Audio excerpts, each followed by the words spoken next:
Welcome back to fast students Kannada.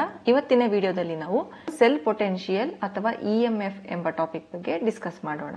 ಈಗಾಗಲೇ ನಾವು electrode ಪೊಟೆನ್ಷಿಯಲ್ನ study ಮಾಡಿದ್ದೀವಿ ಅಲ್ವಾ. ಎಲೆಕ್ಟ್ರೋಡ್ ಪೊಟೆನ್ಷಿಯಲ್ ಅಂದರೆ ಏನು? ಅಲ್ಲಿ ನಮಗೆ ಪೊಟೆನ್ಷಿಯಲ್ ಡಿಫ್ರೆನ್ಸ್ ಇರುತ್ತೆ ಯಾವುದ್ರ ಮಧ್ಯ, ಎಲೆಕ್ಟ್ರೋಡ್ ಹಾಗೆ ಎಲೆಕ್ಟ್ರೋಲೈಟ್ ಮಧ್ಯ ಅಲ್ವಾ. ಇದು ಒಂದು ಸೆಲ್ ಅಂತ ಕನ್ಸಿಡರ್ ಮಾಡಿದ್ರೆ ಇಲ್ಲಿ ಏನಾಗುತ್ತೆ, ಇದು ಒಂದು ಎಲೆಕ್ಟ್ರೋಡ್ ಅಲ್ವಾ. ಸೊ ಇದು ಒಂದು ಎಲೆಕ್ಟ್ರೋಡ್, ಇದು ಎಲೆಕ್ಟ್ರೋಲೈಟ್. ಸೊ ಇಲ್ಲಿ ಎಲೆಕ್ಟ್ರೋಲೈಟ್ ಏನಿರುತ್ತೆ, ಇಲ್ಲಿ ಇದು ಹಾಗೆ ಇದು ಎಲೆಕ್ಟ್ರೋಲ್ ಮಧ್ಯ ನಮಗೆ ಒಂದು ಪೊಟೆನ್ಷಿಯಲ್ ಡಿಫ್ರೆನ್ಸ್ ಕ್ರಿಯೇಟ್ ಆಗುತ್ತೆ ಅಲ್ವಾ. ಹಾಗೆ ಈ ಕಂಟೈನರ್ನಲ್ಲಿ ಈ ಎಲೆಕ್ಟ್ರೋಡ್ ಹಾಗೆ ಈ ಎಲೆಕ್ಟ್ರೋಲೈಟ್ ಮಧ್ಯ ನಮಗೆ ಒಂದು ಪೊಟೆನ್ಷಿಯಲ್ ಡಿಫ್ರೆನ್ಸ್ ಕ್ರಿಯೇಟ್ ಆಗುತ್ತೆ ಅಲ್ವಾ. ಸೊ ಇಲ್ಲಿ ಮೇನ್ ಆಗಿ ಎಲೆಕ್ಟ್ರೋಡ್ ಹಾಗೆ ಎಲೆಕ್ಟ್ರೋಲೈಟ್ ಮಧ್ಯ ಪೊಟೆನ್ಷಿಯಲ್ ಡಿಫ್ರೆನ್ಸ್ ಕ್ರಿಯೇಟ್ ಆಗುತ್ತೆ. ಅದನ್ನು ನಾವು ಎಲೆಕ್ಟ್ರೋಡ್ ಪೊಟೆನ್ಷಿಯಲ್ ಅಂತ ಕರಿತೀವಿ. ಹಾಗೆ ಈ ಎಲೆಕ್ಟ್ರೋಡ್ ಪೊಟೆನ್ಷಿಯಲ್ನ ಏನಾದರೂ ನಾವು ಸ್ಟ್ಯಾಂಡರ್ಡ್ ಕಂಡೀಷನಲ್ಲಿ ಮೆಜರ್ ಮಾಡಿದ್ರೆ ಓಕೆ, ಅದನ್ನ ಏನಂತೀವಿ ನಾವು ಸ್ಟ್ಯಾಂಡರ್ಡ್ ಎಲೆಕ್ಟ್ರೋಡ್ ಪೊಟೆನ್ಷಿಯಲ್ ಅಂತ ಕರಿತೀವಿ ಅಲ್ವಾ. ಇಲ್ಲಿ ಇನ್ನೊಂದು ನಾವು ಪಾಯಿಂಟ್ ಏನು ಸ್ಟಡಿ ಮಾಡಿದೀವಿ ಅಂದರೆ, ಇಲ್ಲಿ ಎಲೆಕ್ಟ್ರೋಡ್ ಪೊಟೆನ್ಷಿಯಲ್ ಏನಿರುತ್ತೆ ಅದು ಒಂದು ಯಾವಾಗ್ಲೂ ರಿಡಕ್ಷನ್ ಪೊಟೆನ್ಷಿಯಲ್ಗೆ ಅದು ಈಕ್ವಲ್ ಆಗಿರುತ್ತೆ. ಒಂದ್ ವೇಳೆ ಸ್ಟ್ಯಾಂಡರ್ಡ್ ಎಲೆಕ್ಟ್ರೋಡ್ ಪೊಟೆನ್ಷಿಯಲ್ ಇದ್ರೆ ಅದು ನಮಗೆ ಸ್ಟ್ಯಾಂಡರ್ಡ್ ರಿಡಕ್ಷನ್ ಪೊಟೆನ್ಷಿಯಲ್ಗೆ ಈಕ್ವಲ್ ಆಗಿರುತ್ತೆ ಅಂತ ಗೊತ್ತಿದೆ. ಹಾಗಾದ್ರೆ ಸೆಲ್ ಪೊಟೆನ್ಷಿಯಲ್ ಅಥವಾ ಇಎಂಎಫ್ ಅಂದ್ರೆ ಏನು? ಇಲ್ಲಿ ಹೆಸರೇ ಹೇಳುತ್ತೆ. ಸೆಲ್ ಪೊಟೆನ್ಷಿಯಲ್ ಅಂದ್ರೆ ಏನು ಅಂದ್ರೆ ಇದು ಸೆಲ್ ಅಲ್ಲಿ ಇರುತ್ತೆ. ಓಕೆ, ಸೊ ನಮಗಿಲ್ಲಿ ಎಲೆಕ್ಟ್ರೋಡ್ ಪೊಟೆನ್ಷಿಯಲ್ ಅಂದ್ರೆ ಜಸ್ಟ್ ಈ ಕಂಟೈನರ್ ನಲ್ಲಿ ನಮಗೆ ಎಲೆಕ್ಟ್ರೋಡ್ ಪೊಟೆನ್ಷಿಯಲ್ ಇರುತ್ತೆ. ಓಕೆ, ಸೊ ಎಲೆಕ್ಟ್ರೋಡ್ ಪೊಟೆನ್ಷಿಯಲ್ ಅಂದ್ರೆ ಈ ಕಂಟೈನರ್ ನಾವು ಕನ್ಸಿಡರ್ ಮಾಡಿದಾಗ ಇಲ್ಲಿ ಒಂದು ಎಲೆಕ್ಟ್ರೋಡ್ ಪೊಟೆನ್ಷಿಯಲ್ ಇರುತ್ತೆ. ಅಂದ್ರೆ ಎಲ್ಲಿ ನಮಗೆ ಎಲೆಕ್ಟ್ರೋಡ್ ಹಾಗೆ ಎಲೆಕ್ಟ್ರೋಲೈಟ್ ಇರುತ್ತೋ ಅಲ್ಲಿ ನಮಗೆ ಡಿಫ್ರೆನ್ಸ್ ಕ್ರಿಯೇಟ್ ಆಗಿರುತ್ತೆ ಅಲ್ವಾ. ಬಟ್ ಸೆಲ್ ಪೊಟೆನ್ಷಿಯಲ್ ಅಂದ್ರೆ ಏನಾಗುತ್ತೆ, ನಮಗೆ ಸೆಲ್ ಅಲ್ಲೇ ನಮಗೆ ಒಂದು ಪೊಟೆನ್ಷಿಯಲ್ ಕ್ರಿಯೇಟ್ ಆಗುತ್ತೆ ಡಿಫ್ರೆನ್ಸ್. ಅದು ಯಾವ ರೀತಿ ಅಂದ್ರೆ, ಈ ಎಲೆಕ್ಟ್ರೋಡ್ ಹಾಗೆ ಈ ಎಲೆಕ್ಟ್ರೋಡ್ ಮಧ್ಯ ಒಂದು ನಮಗೆ ಪೊಟೆನ್ಷಿಯಲ್ ಡಿಫರೆನ್ಸ್ ಕ್ರಿಯೇಟ್ ಆಗುತ್ತೆ. ಅದನ್ನು ನಾವು ಸೆಲ್ ಪೊಟೆನ್ಷಿಯಲ್ ಅಂತ ಕರಿತೀವಿ. ಓಕೆ, ನೆನ್ಪಿಟ್ಕೊಳ್ಳಿ, ನಮಗೇನಾದ್ರೂ ಒಂದು ಪೊಟೆನ್ಷಿಯಲ್ ಡಿಫರೆನ್ಸ್ ಈ ಎಲೆಕ್ಟ್ರೋಡ್ ಹಾಗೆ ಈ ಎಲೆಕ್ಟ್ರೋಲೈಟ್ ಮಧ್ಯ ನಮಗೇನಾದ್ರೂ ಕ್ರಿಯೇಟ್ ಆದ್ರೆ ಅದನ್ನ ನಾವು ಎಲೆಕ್ಟ್ರೋಡ್ ಪೊಟೆನ್ಷಿಯಲ್ ಅಂತ ಕರಿತೀವಿ. ಅಥವಾ ಒಂದ್ ವೇಳೆ ನಮಗೆ ಎಲೆಕ್ಟ್ರೋಡ್ಗಳ ಮಧ್ಯ ಏನಾದ್ರೂ ಪೊಟೆನ್ಷಿಯಲ್ ಡಿಫರೆನ್ಸ್ ಕ್ರಿಯೇಟ್ ಆದ್ರೆ ಅದನ್ನ ನಾವು ಸೆಲ್ ಪೊಟೆನ್ಷಿಯಲ್ ಅಂತ ಕರಿತೀವಿ. ಹಾಗಾದ್ರೆ ಸೆಲ್ ಪೊಟೆನ್ಷಿಯಲ್ಗೆ ನಾವು ಡೆಫಿನಿಷನ್ ಏನ್ ಬರೀಬಹುದು? The potential difference between the two electrodes of a galvanic cell is called as cell potential and is measured in volts. ಈ ಸೆಕೆಂಡ್ ಪಾಯಿಂಟ್ ನ ಕ್ಲೀನ್ ಆಗಿ ಅಬ್ಸರ್ವ್ ಮಾಡಿ. ಇಲ್ಲಿ ಏನ್ ಹೇಳ್ತಾರೆ ಅಂದ್ರೆ, the cell potential is the difference between the electrode potentials of the cathode and anode ಅಂತ ಹೇಳ್ತಾರೆ. ಓಕೆ, ಅಂದ್ರೆ ಸೆಲ್ ಪೊಟೆನ್ಷಿಯಲ್ ಅನ್ನೋದು ಏನಂದ್ರೆ ಇದು ಎಲೆಕ್ಟ್ರೋಡ್ ಪೊಟೆನ್ಷಿಯಲ್ ಏನಿರುತ್ತೆ ಅವುಗಳ ಡಿಫರೆನ್ಸ್. ಅದು ಎಲ್ಲಾಗುತ್ತೆ,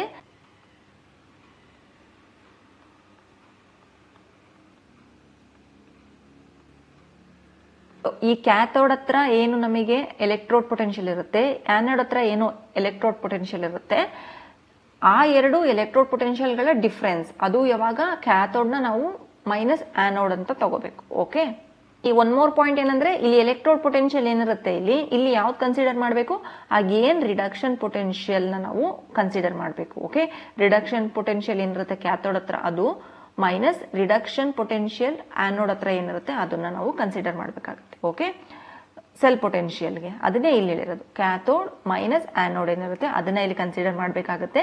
ಹಾಗೆ ಎಲೆಕ್ಟ್ರೋಡ್ ಪೊಟೆನ್ಷಿಯಲ್ ಏನಿರುತ್ತೆ ಅದು ನಮಗೆ ರಿಡಕ್ಷನ್ ಪೊಟೆನ್ಷಿಯಲ್ ಆಗಿರಬೇಕು, ಈ ಹಿಂದೆ ಸ್ಟಡಿ ಮಾಡಿರೋ ತರ.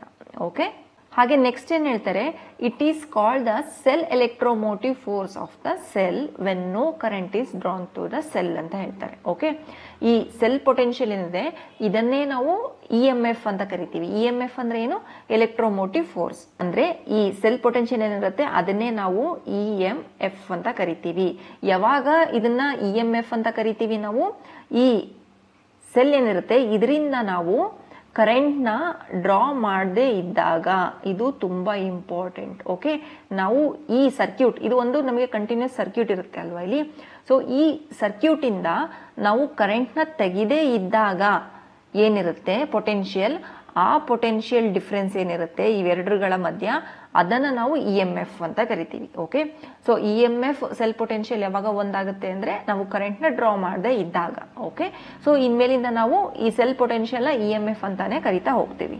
ಇಎಂಎಫ್ ಅಂದ್ರೆ ಏನ್ ಬರೀಬಹುದು, EMF is equals to E cathode minus E anode.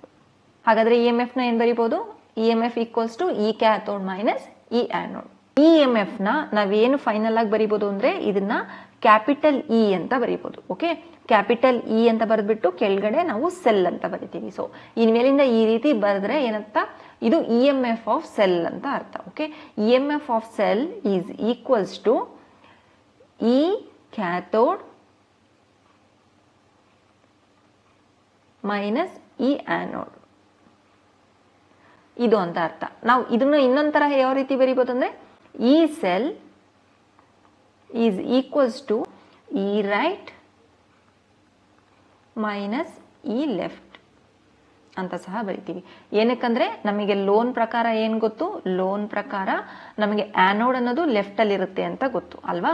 So ಆನೋಡ್ಗೆ ನಾವು ಲೆಫ್ಟ್ ಅಂತ, ಕ್ಯಾಥೋಡ್ಗೆ ನಾವು ರೈಟ್ ಅಂತ ಅನ್ಕೊಂಡ್ಬಿಟ್ಟು, so E cell is equals to electrode potential ಏನಾಗುತ್ತೆ ರೈಟ್ ಸೈಡ್ ಅಲ್ಲಿ ಅದು, ಹಾಗೆ ಎಲೆಕ್ಟ್ರೋಡ್ ಪೊಟೆನ್ಷಿಯಲ್ ಏನಿರುತ್ತೆ ಲೆಫ್ಟ್ ಸೈಡ್ ಅಲ್ಲಿ ಅದು, ಅದನ್ನ ನಾವು ಕನ್ಸಿಡರ್ ಮಾಡಿಬಿಟ್ಟು ಈ ರೀತಿ ಬರ್ಕೊಂತೀವಿ. ಓಕೆ, ಸೊ ಇದನ್ನ ನೀವು ಫೈನಲ್ ಆಗಿ ತಗೋಬಹುದು ಇವೆರಡನ್ನು. ಓಕೆ, ಒನ್ ಮೋರ್ ಪಾಯಿಂಟ್, ಇಲ್ಲಿ ನಿಮಗೆ ಎಲೆಕ್ಟ್ರೋಡ್ ಪೊಟೆನ್ಷಿಯಲ್ ಕ್ಯಾಥೋಡ್ ಹತ್ರ ಏನಾಗುತ್ತೆ, ಹಾಗೆ ಎಲೆಕ್ಟ್ರೋ ಪೊಟೆನ್ಷಿಯಲ್ ಆನೋಡ್ ರೈಟ್ ಅಥವಾ ಲೆಫ್ಟ್. ಇಲ್ಲಿ ಯಾವುದೇ ಎಲೆಕ್ಟ್ರೋಡ್ ಪೊಟೆನ್ಷಿಯಲ್ ನೀವು ಕನ್ಸಿಡರ್ ಮಾಡುವಾಗ ಯಾವ್ದು ಕನ್ಸಿಡರ್ ಮಾಡಬೇಕು ಅಂದ್ರೆ ರಿಡಕ್ಷನ್ ಪೊಟೆನ್ಷಿಯಲ್ ನೀವು ಕನ್ಸಿಡರ್ ಮಾಡಬೇಕು ಕ್ಯಾಲ್ಕುಲೇಷನ್ಸ್ ಅಲ್ಲಿ.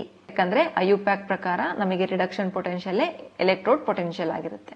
Next standard E M F of cell. Standard E M F of cell ಅಂದ್ರೆ ಏನು, ನಮಗೆ ಏನು E M F of cell ಅಂತ ಕರೆದ್ವಿ ನಾವು. ಓಕೆ, ಅದೇ ಸ್ಟ್ಯಾಂಡರ್ಡ್ ಕಂಡೀಷನ್ ಅಲ್ಲಿ ಆದ್ರೆ ಅದನ್ನ ನಾವು standard E M F of cell ಅಂತ ಕರಿತೀವಿ. ಓಕೆ, ಸ್ಟ್ಯಾಂಡರ್ಡ್ ಕಂಡೀಷನ್ ಯಾವುದು, 1 ಮೋಲಾರ್ ಕಾನ್ಸಂಟ್ರೇಷನ್ ಇರಬೇಕು, 1 ATM ಪ್ರೆಷರ್ ಇರಬೇಕು, ಹಾಗೆ 298 ಕೆಲ್ವಿನ್ ಟೆಂಪರೇಚರ್ ಇರಬೇಕು. ಹಾಗಾದ್ರೆ standard E M F of cell ನಾವು ಹೇಗೆ ಎಕ್ಸ್ಪ್ರೆಷನ್ ರೂಪದಲ್ಲಿ ಬರೀಬಹುದು ಅಂದ್ರೆ E not cell is equals to E naught cathode minus E naught anode. ಇಲ್ಲೂ ಅಷ್ಟೇ ಎಲ್ಲ ನಮಗೆ ಫಾರ್ಮುಲಾ ಸೇಮ್ ಇರುತ್ತೆ. ನಾವು ಸ್ಟ್ಯಾಂಡರ್ಡ್ ಅಂದ್ರೆ ನಾವು ಏನ್ ಮಾಡ್ತೀವಿ, ಮೇಲೆ ಇಲ್ಲಿ ನಾಟ್ ಹಾಕ್ತೀವಿ ಅಲ್ವಾ. ಸೊ ನಾವು ನಾಟ್ ಹಾಕೋದ್ರಿಂದ ಅದು ನಮಗೆ ಸ್ಟ್ಯಾಂಡರ್ಡ್ ಅನ್ಸ್ಕೊಳ್ಳುತ್ತೆ. ಅದರಿಂದ ನಮಗೆ ಇ ನಾಟ್ ಸೆಲ್ ಅಂತ ಕರಿತೀವಿ. ಓಕೆ, ಇ ನಾಟ್ ಸೆಲ್ ಅಂದ್ರೆ standard E M F of cell ಅಂತ. ಓಕೆ, ಜಸ್ಟ್ ಇ ಸೆಲ್ ಅಂದ್ರೆ ಅದು E M F of cell ಅಂತ. ಈ ಡಿಫ್ರೆನ್ಸ್ ಗೊತ್ತಾಗ್ತಿದೆ ಅಲ್ವಾ. ಸೊ ಇದು ನಮಗೆ ಫೈನಲ್ ಎಕ್ಸ್ಪ್ರೆಷನ್. ಇದನ್ನೇ ಇನ್ನೊಂದು ರೀತಿ ಯಾವ ರೀತಿ ಬರೀಬಹುದು, E not cell is equals to E not right minus E not left ಅಂತ ಸಹ ಬರೀಬಹುದು. ಇಲ್ಲೂ ಅಷ್ಟೇ ನಮಗೆ ಇ ನಾಟ್ ಏನಿರುತ್ತೆ ಕ್ಯಾಥೋಡ್ ಅಲ್ಲಿ ಆನೋಡ್ ಅಲ್ಲಿ, ಇದನ್ನೇನಂತ ತಗೊಂತೀವಿ ನಾವು ಯಾವಾಗ್ಲೂ ಸ್ಟ್ಯಾಂಡರ್ಡ್ ರಿಡಕ್ಷನ್ ಪೊಟೆನ್ಷಿಯಲ್ ಅಂತಾನೆ ತಗೋಬೇಕು. ಓಕೆ, ಏನಕ್ಕಂದ್ರೆ standard reduction potential is equals to standard electrode potential ಅಲ್ವಾ. ಸೊ ನಮಗೆ ಕ್ಯಾಥೋಡ್ ಹತ್ರ ಏನಾಗುತ್ತೆ ಸ್ಟ್ಯಾಂಡರ್ಡ್ ರಿಡಕ್ಷನ್ ಪೊಟೆನ್ಷಿಯಲ್ ಅದು, ಹಾಗೆ ಆನೋಡ್ ಹತ್ರ ಏನಾಗುತ್ತೆ ಸ್ಟ್ಯಾಂಡರ್ಡ್ ರಿಡಕ್ಷನ್ ಪೊಟೆನ್ಷಿಯಲ್ ಅದು. ಅವುಗಳ ಡಿಫರೆನ್ಸ್ ನಮಗೆ standard E M F of cell ಆಗಿರುತ್ತೆ. ಫಾರ್ ಎಕ್ಸಾಂಪಲ್ ನಿಮಗೇನಾದ್ರೂ standard E M F of cell ನ ಕ್ಯಾಲ್ಕುಲೇಟ್ ಮಾಡಿ ಅಂತ ಕೊಟ್ಟಿರ್ತಾರೆ. Okay, standard E M F of cell ಅಂತ ಹೇಳಿರ್ತಾರೆ. Okay, calculate the standard E M F of cell ಅಂತ ಹೇಳಿರ್ತಾರೆ, ಅಥವಾ ಸ್ಟ್ಯಾಂಡರ್ಡ್ ಸೆಲ್ ಪೊಟೆನ್ಷಿಯಲ್ ನ ಕ್ಯಾಲ್ಕುಲೇಟ್ ಮಾಡಿ ಅಂತ ಹೇಳಿರ್ತಾರೆ. ಯಾವಾಗ ನಮಗೆ ಇ ನಾಟ್ ಬಂದ್ಬಿಟ್ಟು ಜಿಂಕ್ 2+ ಇರುತ್ತೆ ಅಂತ ಅನ್ಕೊಳ್ಳಿ, ಇದು ಬಂದ್ಬಿಟ್ಟು 0.7 ವೋಲ್ಟ್ ಕೊಟ್ಟಿರ್ತಾರೆ. ಹಾಗೆ E not CU 2+ bar CU ಬಂದ್ಬಿಟ್ಟು 0.2 ವೋಲ್ಟ್ ಇರುತ್ತೆ ಅಂತ ಅನ್ಕೊಳ್ಳಿ. ಕನ್ಸಿಡರ್ ಇದು ಕ್ಯಾಥೋಡ್ ಹತ್ರ ಆಗ್ತಿದೆ ರಿಯಾಕ್ಷನ್ ಅಂತ ಹೇಳ್ಬಿಟ್ಟು, ಇದು ಆನೋಡ್ ಹತ್ರ ಆಗ್ತಿದೆ ರಿಯಾಕ್ಷನ್ ಅಂತ ಹೇಳ್ಬಿಟ್ಟು. ಇಲ್ಲಿ ಸ್ಟ್ಯಾಂಡರ್ಡ್ ಇ ಎಂ ಎಫ್ ಏನಾಗುತ್ತೆ, ಇ ನಾಟ್ ಸೆಲ್ ಆಗುತ್ತೆ ಅಲ್ವಾ.